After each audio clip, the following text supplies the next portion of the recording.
Tonga nitsidika ireo zokiolona karakaraina eny anivon'ny Foyer de vie eny Andrainarivo ireo antoko mpanohitra androany mazava ho azy nitondra ny voatsirambin'ny tanana ho an'ireto zokiolona ireto ireo mpitsidika. Rotsirak'otondrainy mitondra ny akon'izay Msara Mambra Samuel.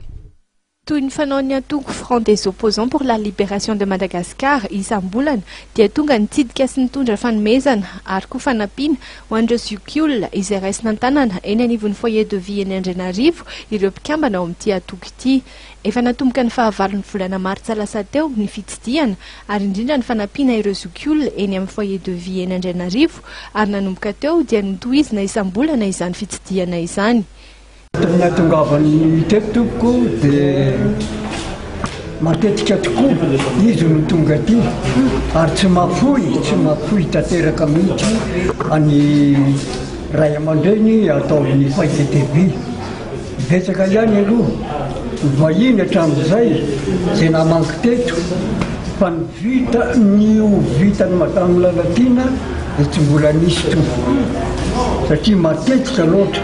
Ary raha manina te raha tonga indray izy tsy mba tonga fotsiny mamangy fa mbola mivesatra azy sakany tanana.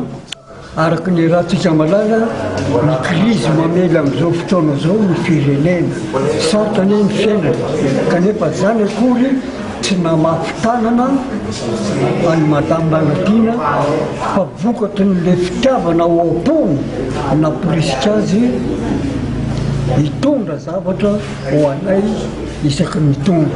Nahitana ireo sakafo ilaina andavanandro moa ny fanomezana izay natolotry ny antoko Front des opposants pour la libération de Madagascar ho an'ireo zokiolona androany. Nahitana paty, mofo, dibera, ronono, voankazo sy legioma ary hena sy yaourt ary vatomamy sy biscuit izany fanomezana izany. Anisan'ny hafatra izay voizin'ireto antoko mpanohitra ireto ny hoe ampy izay ny valifaty fa tsy mahasoa ny vahoaka sy ny firenena, ampy ihany koa izay ny fampisaraham-bazana ny malagasy ary tokony ho hajaina sy ho tsaroana foana ireo zokiolona sy ireo loharano hipoirana. Tompoko lasy tompoko vavy manapetra ny fotoanantsika dia mifaranetiny fampahalalam-baovao ny vaovao nisongadina nentina ny fivoriana mihidy ny tanterahan'ny ankola firavalomanina nanomboka nomaly nitoy tamin'ity androany ity izay nona fa isan'ny feikevitra hoentina any Afrika Atsimo izay feikevitra tapaka ao anatin'izany fivoriana izany dia isorana fenao tompoko lasy tompoko vavy nanaraka ny fampahalalam-baovao hatramin'ny farany filoma tompoko.